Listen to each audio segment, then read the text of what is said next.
Coucou tout le monde, c'est Lily, je suis absolument ravie de vous retrouver. Enfin, vous m'avez manqué! Aujourd'hui, on va se faire une petite guidance. Aujourd'hui, on interroge l'univers, on interroge le Magic Luna Love et l'oracle Alma. À qui on va demander, mais finalement, ton autre, cette personne que tu aimes et que tu as dans le cœur, est-ce qu'il ou elle a des choses qu'il n'ose pas te dire par peur et pudeur? Donc, le thème, c'est vraiment ce que la personne de ton cœur, il ou elle, tu mets ce qui t'arrange, ne te dit pas par peur ou par pudeur.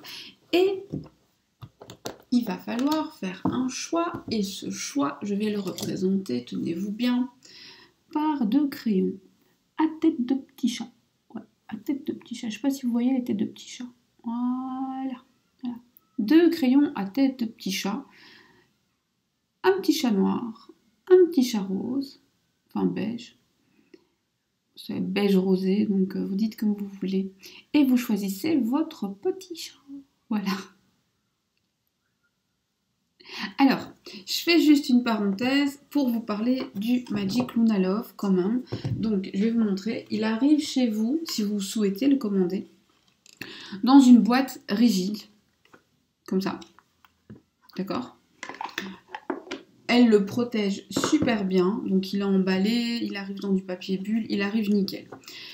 Les cartes ne sont pas exactement comme dans le Magic Luna. Donc ce sont 2 oracles bien distincts, bien différents. Et pour celui-ci, elle a fait le choix de cartes un petit peu plus épaisses et pelliculées. C'est-à-dire qu'elles sont brillantes quand vous regardez, elles ne sont pas mates. Alors, d'après mes informations, elle réfléchit peut-être à les faire mat après, et donc elle ne sait pas trop ce qui plaît plus ou ce qui plaît moins. En tout cas, moi personnellement, j'adore les deux, et ce sont vraiment 2 oracles différents et qui peuvent très très bien se compléter. Donc voilà, si vous souhaitez cet oracle, vous allez sur le lien de son site, je vous le mets en dessous, et si vous en avez envie, vous pouvez utiliser un code promo qui vous permet quand même d'économiser 30%, c'est pas rien, mais voilà, chacun fait comme il a envie. Ok, on va y aller. J'espère que tu as choisi ton petit chat préféré, le petit chat noir, en crayon évidemment, et le petit crayon chat beige rosé. On commence avec le crayon petit chat noir.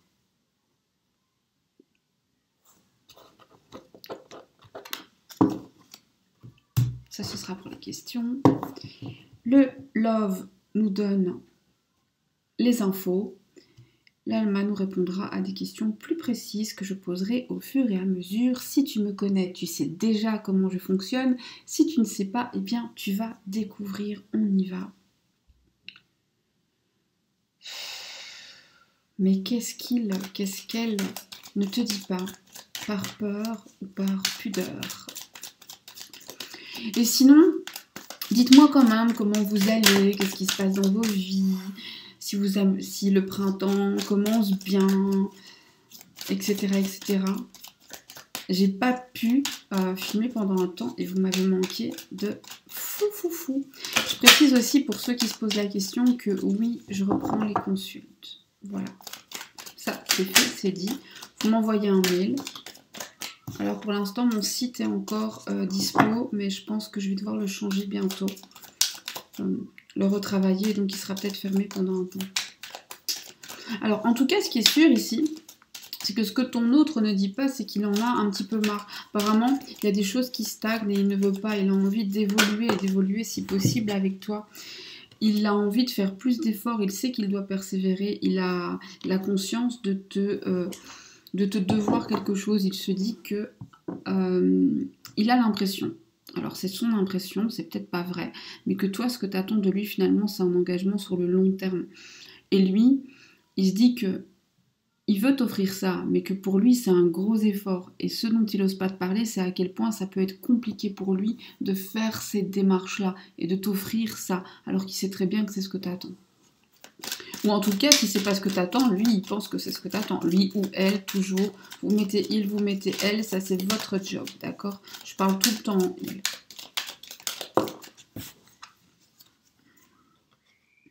Ce qu'il ou elle n'ose pas te dire par peur ou par pudeur, c'est que parfois il est envahi de tristesse et que il sait qu'il a fait couler tes larmes, mais que les siennes aussi ont déjà coulé en pensant à votre histoire et aux erreurs du passé.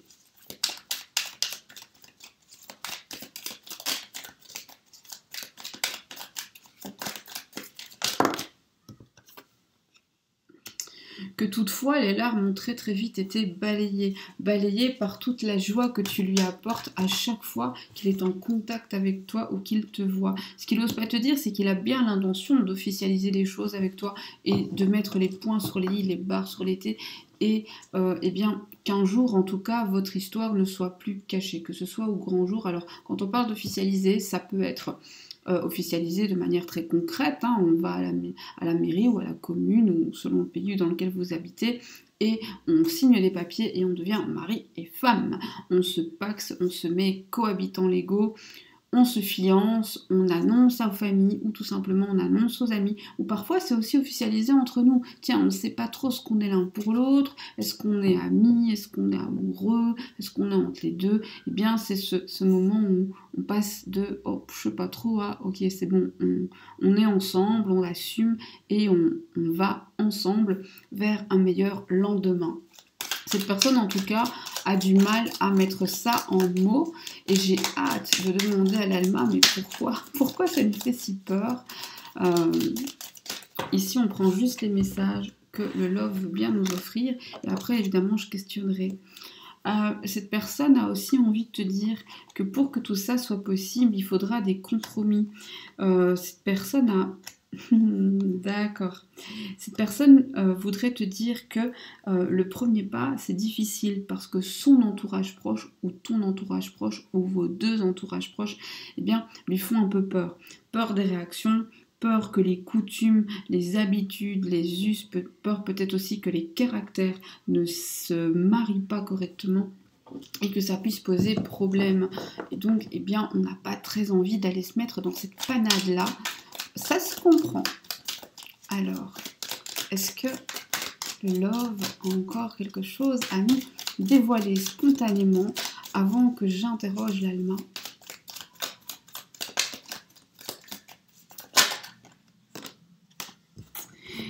Cette personne a aussi peur finalement de te décevoir. Cette personne a peur que tu l'aies mis sur un piédestal.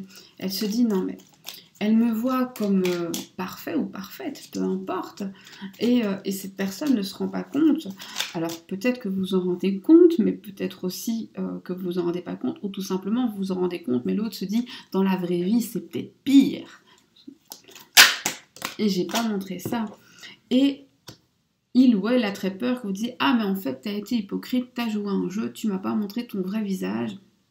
Et maintenant je t'en veux. Alors qu'en fait cette personne n'a pas du tout l'intention de mentir. C'est juste que, eh bien, il y a des choses qui sont peut-être pires au quotidien que quand on se voit un jour sur deux. Voilà. Cette personne a aussi envie de vous dire que dans l'entourage proche, il ou elle a l'impression qu'il y a beaucoup d'hypocrisie et qu'on pourrait reprocher la relation que vous entretenez. Il pourrait y avoir énormément de reproches de gens qui vous pointent du doigt, mais aussi de gens qui font semblant d'être heureux pour vous alors qu'ils ne le sont pas du tout. Cette personne a envie de vous dire qu'il sent qu'il a une place avec vous, que vous soyez homme ou femme, cette personne se sent protégée en votre présence. Cette personne a enfin l'impression de pouvoir être lui-même ou elle-même, et ça compte. Alors, moi, ce que je voudrais savoir, on va commencer par le début.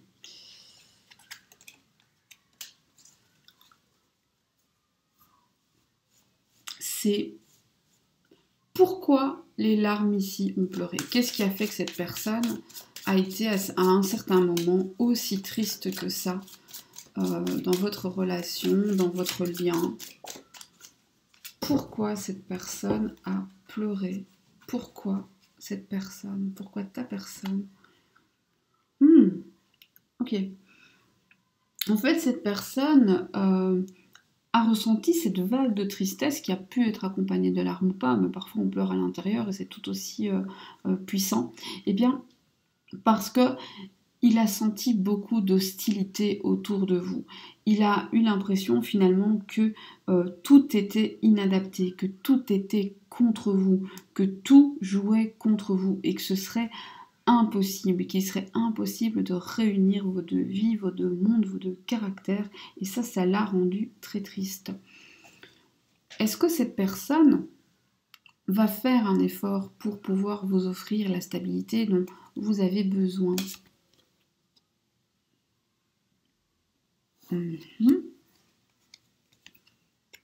Ah, il y en a. J'ai mes 3, ok. Alors, ici, ce qu'on dit, c'est que pour l'instant, cette personne va surtout essayer alors de reprendre contact, de rétablir le contact, en tout cas de communiquer d'une façon plus qualitative. Ici, on ne parle pas de plus, mais on parle de mieux.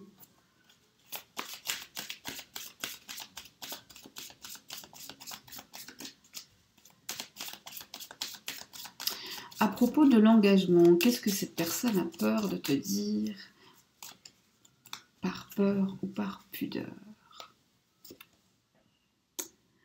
Par peur ou par pudeur, cette personne ne souhaite pas te dire que concernant l'engagement et le futur, il a l'impression qu'il y a des malentendus entre vous, que vous n'êtes pas sur la même longueur d'onde, que vous avez tellement d'affinités, mais que parfois vous ne parlez pas le même langage.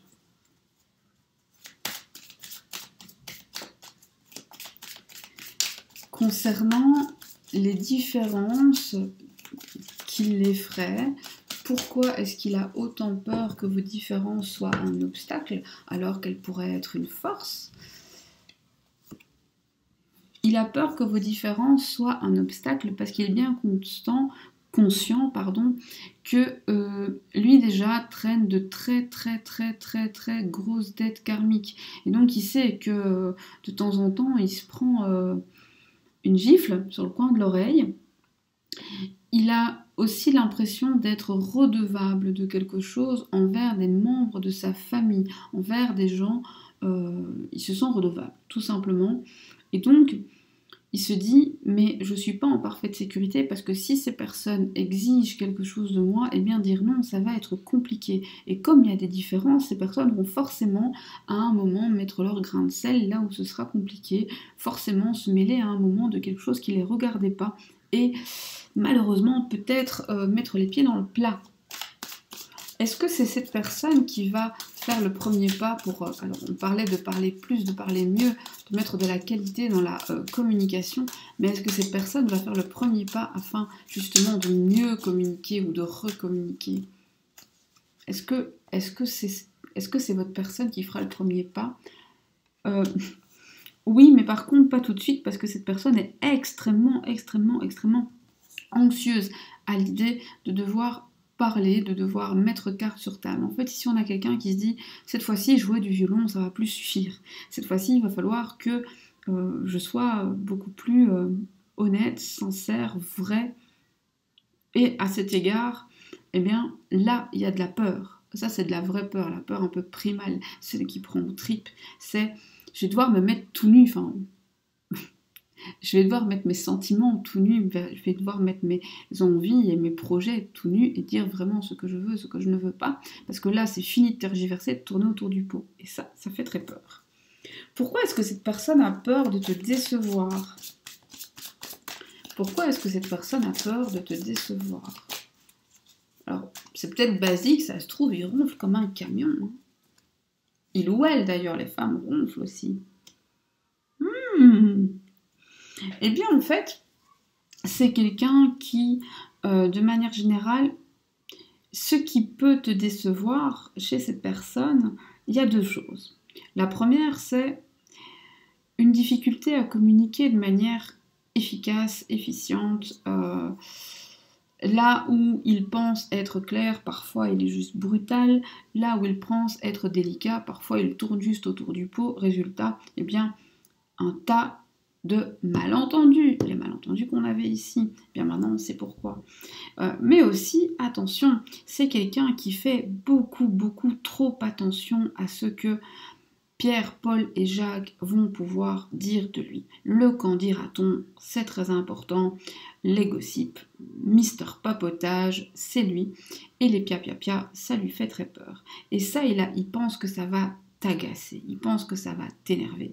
Qu'à un moment, sa peur à lui de mal paraître aux yeux des autres peut te faire sortir de tes gonds. Cette hypocrisie qu'il ressent, cette méfiance qu'il ressent par rapport à l'entourage, est-ce que c'est justifié? Est-ce qu'il a raison ou est-ce qu'il se fait un peu des films? Alors, je dirais qu'il a raison dans le sens où effectivement des gens jugent et papotent autour de lui. Par contre, il a tort. Pourquoi? Eh bien parce que ce sont que des paroles, ce sont que des mots, ça n'a pas de valeur. Et ici, il a la chance, justement, sur ce qu'on dit de lui. C'est-à-dire qu'il va toujours réussir à remettre les gens à leur place et à leur prouver qu'ils se trompent. Et donc, c'est juste une question de volonté. Alors, finalement, le futur, mais qu'est-ce qui vous réserve à tous les deux? Quelle est votre prochaine étape? En un seul mot, évidemment. Je pourrais faire un tirage très développé sur la prochaine étape avec plein de détails. Dites-moi si ça vous intéresse. La prochaine étape, alors ça c'est plutôt chouette parce que la prochaine étape, elle est quand même au bonheur, mais un bonheur difficile à obtenir. Vous savez, c'est comme si pour l'instant vous aviez une maison en travaux. Vous savez qu'un jour vous aurez le bonheur de l'avoir terminée, hein, le moment où on met la dernière finition, la dernière déco, et on ressent cette vague de soulagement, de bonheur et d'excitation, mais on sait qu'on ne l'a pas eu en un jour, c'est un travail de longue haleine. Eh bien, la prochaine étape, je dirais, c'est pas le gros œuvre, c'est pas la dernière finition, c'est d'être en chantier. Donc le bonheur est à votre portée, mais au prix de certains efforts. Et voilà, j'espère que ça vous a plu. Faites-moi un retour en commentaire et puis dites-moi comment vous allez, etc., etc. Si vous êtes nouveau, eh bien présentez-vous, c'est toujours un plaisir. Ici, c'est vraiment une communauté, donc on essaie de communiquer. Moi, je vous remercie d'avoir passé ce moment avec moi, de m'avoir invité chez vous pendant un instant.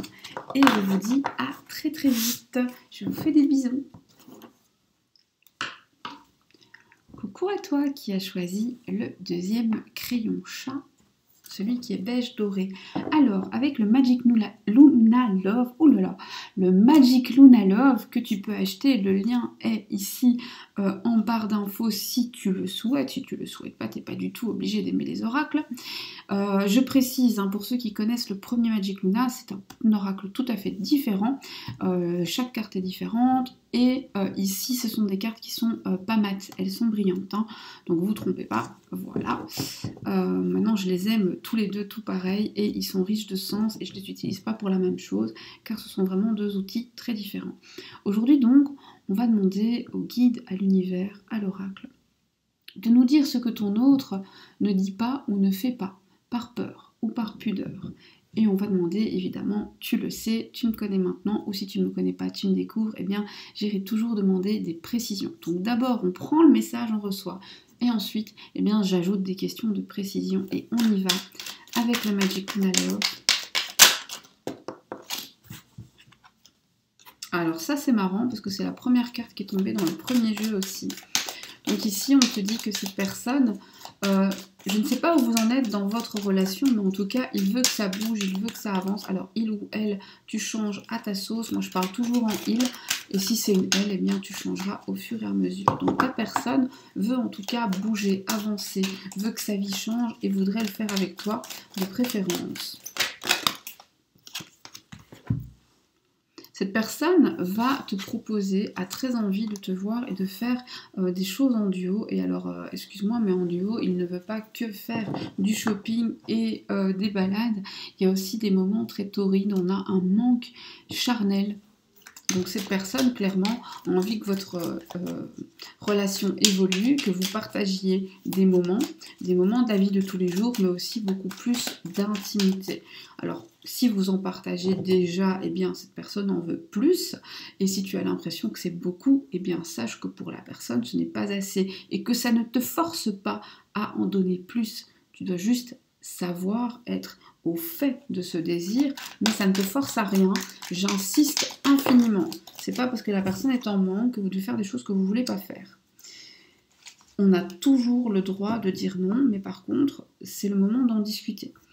Ce que cette personne n'ose pas te dire, alors moi ça c'est très intéressant, moi j'ai quelqu'un ici qui veut évoluer dans son rapport aux réseaux sociaux. Alors soit cette personne passe trop de temps sur les réseaux sociaux et veut que ça change, ouais voilà. Soit cette personne passe trop de temps sur les réseaux sociaux et veut que ça change, soit c'est toi qui passe trop de temps sur les réseaux sociaux et il veut que ça change, soit tout simplement vous êtes dans une relation où il y a trop de virtuel, pas assez de réel, et cette personne en a marre, elle veut en fait changer ses habitudes, ses mauvaises habitudes, ce qu'elle considère comme des mauvaises habitudes et comme une routine pas forcément sympa. Cette personne est un petit peu jalouse, complètement parano. Ah ouais, alors c'est toi. Alors en tout cas, il y a de la jalousie, un peu de paranoïa d'ailleurs par rapport à ces réseaux. Et cette personne trouve que c'est désagréable. Il y a de la peur aussi. La peur des autres, la peur du regard des autres, la peur de trop se montrer. Quelqu'un qui veut se rapprocher de toi, mais qui a peur du regard d'autrui. Pourtant, ce rapprochement, il va avoir lieu. Hein. Alors là, il le veut, il ne le veut pas. Là, avec cette carte-là, on sait que le rapprochement, il aura lieu. C'est comme ça, c'est pas autrement. Et ce, même si, pour l'instant, tu te sens seul. Cette personne veut se rapprocher de toi parce que finalement, vous êtes ensemble, mais à certains moments, ça sent le célibat, cette histoire. À certains moments, vous êtes tout seul. À certains moments, vous êtes trop seul. Et ça pèse à chacun de vous. Je dirais que vous vous manquez mutuellement. Et vous vous manquez dans le toucher, dans la chair ici. Hein. Après, on va dire, ah, ça y est, Lily, elle a parlé de chair. Oui, de la chair, on en a tous, sur tout le corps, a priori. Enfin, je souhaite pour vous. Non, c'est pas bon, hein, faut aller voir un médecin.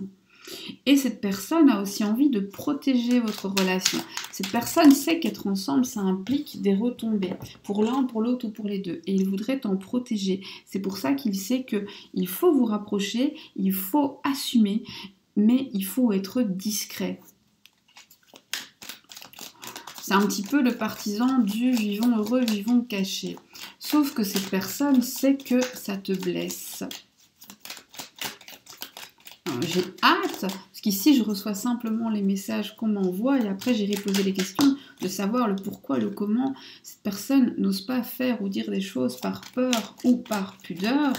Et moi je dirais ici, donc ce que il ou elle n'ose pas faire par peur ou par pudeur, c'est t'inviter à faire des activités à l'extérieur ou en tout cas à en faire plus, c'est t'assumer plus, c'est aussi t'avouer que son addiction ou ton addiction aux réseaux sociaux lui tape sur les nerfs, le rend complètement parano, c'est t'avouer que finalement parfois tu lui manques et il se sent seul, t'avouer qu'il a envie de se rapprocher, et pas juste de tes beaux yeux mais aussi de ton corps, c'est t'avouer qu'il veut te protéger et que parfois quand il est discret, eh bien c'est par souci de protection, même s'il sait que parfois il va trop loin là-dedans. En fait, il ou elle veut trouver un compromis pour qu'enfin vous puissiez avancer ensemble sur le même chemin et que plus personne ne souffre dans cette histoire. Et c'est sympathique. J'ai vraiment hâte d'en arriver à la partie où c'est moi qui pose les questions. Et sinon, vous, eh bien, je suis tellement contente de vous retrouver que je vous invite à me faire un petit coucou dans les commentaires, me dire comment vous allez. Si ce printemps se passe bien, ça y est, l'été est presque là. Est-ce que vous avez des projets, des vacances, des barbecues? Je dis pas ça pour m'inviter, promis. Hein. Mais je dois dire que là, j'ai été rattrapée par des petits soucis et ça m'a fait tout bizarre. J'ai tellement l'habitude de communiquer et de répondre à tout le monde que voilà. Mais là, ça y est, je suis de nouveau en pleine forme. Ok. Alors, ici, c'est super intéressant. Donc, on voit que cette personne attend. Donc ici, la période du printemps, c'est une période où finalement on est un peu en attente. Cette personne sait qu'elle doit faire des efforts, mais elle veut le faire intelligemment. Et donc ce que cette personne finalement ose pas non plus faire, c'est aller trop vite. Cette personne est sur la réserve.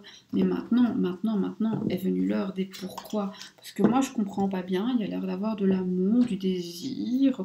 Ok, quelqu'un qui a l'impression d'être un peu trop addict aux réseaux sociaux, mais c'est peut-être une impression. Hein. Ou à quelque chose de virtuel. Hein. Donc ça peut être n'importe quoi. Peut-être qu'il passe sa vie sur Google ou sur le PC. Non, c'est rien. Mais en tout cas, il y a le virtuel qui prend trop de place. Il y a un ras-le-bol des habitudes. Il y a la peur des autres, de l'entourage, l'envie de se rapprocher, un peu marre de se sentir seul, mais le besoin de se rapprocher tout en restant discret pour protéger. Alors, moi, ce que je veux savoir, c'est, ok, cette personne veut plus d'activité en duo et surtout veut un rapprochement charnel, plus de charnel. Alors, soit si vous n'avez pas de charnel, il veut du charnel, soit s'il y a déjà du charnel, en tout cas, il faut plus de charnel. Est-ce que finalement, c'est que le charnel qui l'intéresse? Pourquoi ce besoin de plus de charnel? Pourquoi ce besoin? Alors, tout simplement parce que, eh bien, cette personne se dit que ce sera très très agréable, il n'a pas tort, hein. Mais aussi parce que dans la tête de cette personne, un couple uni est un couple qui partage énormément sur le plan physique. Là où certains mettent... voilà, il y a des personnes qui disent, moi, si je ne partage pas, si je n'ai pas de parole, si je n'ai pas de sortie, eh bien, je ne me considère pas en couple. Pour moi, ça n'a pas de valeur, ça n'a pas de sens. Eh bien, ici, vous êtes face à quelqu'un qui dit, eh bien, moi, si je n'ai pas une intimité de qualité, si je n'ai pas une intimité très régulière, j'ai du mal à me sentir réellement investie et j'ai l'impression, finalement, qu'on m'aime pas. Et ça, c'est un malentendu, parce que visiblement, toi qui me regardes, eh bien, tu sais faire la part des choses, et tu sais que, oui, bien sûr, l'intimité, c'est toujours chouette, agréable, tout ce qu'on veut, mais c'est pas ça qui fait la qualité d'une relation. En tout cas, tu sais mettre chaque chose à sa place. Et ça veut pas dire que l'intimité n'a pas sa place, ça veut dire que ça a une place, mais ça ne prend pas toute la place. Mais par contre, vous n'avez pas l'air de le voir de la même manière. Alors, cette addiction que la personne ressent, donc il faut bien savoir que ça ne veut pas dire qu'il y en a réellement une, peut-être que oui, peut-être que non, mais en tout cas, la personne ressent ça comme trop présent, soit chez toi, soit chez lui. Est-ce que toi ou lui, vous allez réussir à vous en écarter? Ici, je suis désolée, en fait, ce qu'on dit, c'est que l'intérêt pour les réseaux sociaux, d'un côté comme de l'autre, eh bien, est trop fort. Et donc, certes, vous pouvez vous en écarter, mais vous revenez toujours. Et en fait, ce qu'on dit aussi, c'est que finalement, d'avoir peur de ça, ça ne fait pas de sens, car ce n'est pas quelque chose qui peut réellement vous nuire. Donc, on se tranquillise. C'est quelque chose qui va rester dans le temps et qui ne nuit pas. Donc, du calme, du calme, du calme. Et pourquoi il a autant peur de ce que les gens pourraient voir, dire, faire sur les réseaux sociaux? Il ou elle, toujours. Je ne dirai jamais assez que je parle en il par facilité, mais vous mettez il ou elle comme vous voulez. Alors. Ah ah. Il ou elle a peur, alors, de deux choses. D'abord, que via les réseaux sociaux, tu puisses voir une facette de lui qui n'est pas réelle et la prendre pour du réel, et donc mal interprétée. Il ou elle a aussi peur que toi, via des réseaux sociaux, tu puisses parler à d'autres personnes qui vont changer la manière dont tu vois cette personne, mais aussi que tu puisses t'intéresser à d'autres personnes. Donc il y a une petite pointe de jalousie ici quand même. Ce rapprochement.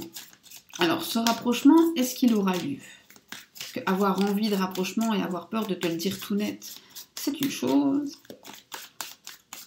Ou alors s'il l'a dit tout net, en tout cas, sache que peu importe ce qu'il a dit, il a mis les formes parce que, à mon avis, il aurait été beaucoup plus trash, beaucoup plus cash dans la vraie. Et s'il avait dit vraiment ce qu'il voulait. Alors, ici, on a une personne qui se dit, oui mais, oh, que c'est mignon. Une personne qui se dit, oui mais le rapprochement, c'est un doux rêve, sauf que pour me rapprocher de cette personne, il faut que mon entourage et ma famille, son entourage et sa famille l'acceptent. Or ça, c'est compliqué, ça prend du temps, il va falloir y aller piano, parce que si on gère pas bien ces personnes, on ne pourra pas avoir une vie correcte. Donc il faut bien gérer l'entourage, les familles, etc., les amis même, pour qu'ils ne deviennent pas finalement une espèce de nuage gris sur la relation. Ça lui fait assez peur. Cette solitude qu'il ou elle ressent, comment est-ce qu'il la gère? Il ou elle fait le type qui finalement très cérébral.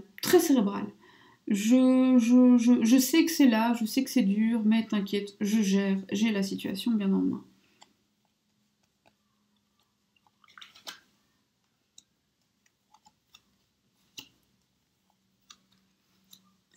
Ce qui fait aussi que cette personne n'ose pas tout te dire, n'ose pas tout faire par peur ou par pudeur, c'est que cette personne a l'impression d'être liée par un contrat à quelqu'un d'autre. Un contrat d'ailleurs dont elle a marre. Alors ça peut être un travail à l'étranger, ça peut être peu importe, hein, on s'en fiche. En tout cas, cette personne est engagée par rapport à quelqu'un ou quelque chose. Si ça se trouve, il est propriétaire d'une maison très très loin de la tienne, il a envie de la vendre et ça ne se fait pas ou difficilement. Et donc, il y a la peur et la pudeur de te dire qu'en fait, eh bien, même si c'est un grand garçon ou une grande fille, et que c'est facile de dire, bah, on choisit en fait. Si t'as plus envie, tu le fais pas, et puis c'est tout. Eh ben, pour cette personne, c'est beaucoup plus compliqué parce qu'il a l'impression d'être redevable, d'être dans une situation où il doit faire des choses et en plus, c'est assez désagréable. Il y a une lassitude qui s'est installée. Cette personne en a marre de ce bazar. Cette personne veut s'extirper de là, mais n'y arrive pas. Par peur ou par pudeur, cette personne n'arrive pas à te dire qu'en fait, il ou elle n'arrive pas à se sortir de là. Et donc, par peur ou par pudeur, cette personne préfère encore te dire « Non, je fais le choix d'eux ». Ou alors, par sens des responsabilités, je reste. Alors qu'en réalité... c'est juste une chaîne au pied, mais ça, pour l'ego, c'est pas bon de dire je suis enchaîné, je suis un prisonnier de ma propre vie. Et donc la personne dit non, c'est mon sens des responsabilités, non, c'est mon choix, etc. Alors qu'en fait, c'est juste une chaîne au pied et personne ne choisit d'être forçat, surtout de sa propre vie. Alors, pourquoi est-ce que cette personne ne te dit pas qu'en fait, elle te veut? Moi, c'est ça ma question. Pourquoi cette personne ne te dit pas qu'elle te veut? Eh bien, en fait, oh, alors ça, c'est trop mignon. Eh bien, cette personne, en fait, a cette peur, mais alors c'est une peur un peu irraisonnée. Hein. Cette personne se dit, ben finalement, quand vous vous voyez, c'est fort, c'est puissant, et cette personne le ressent. Cette personne se dit, ça m'échappe. C'est un peu comme à chaque fois un nouveau coup de foudre, à chaque fois il y a une montée d'adrénaline, à chaque fois il y a quelque chose qui se passe.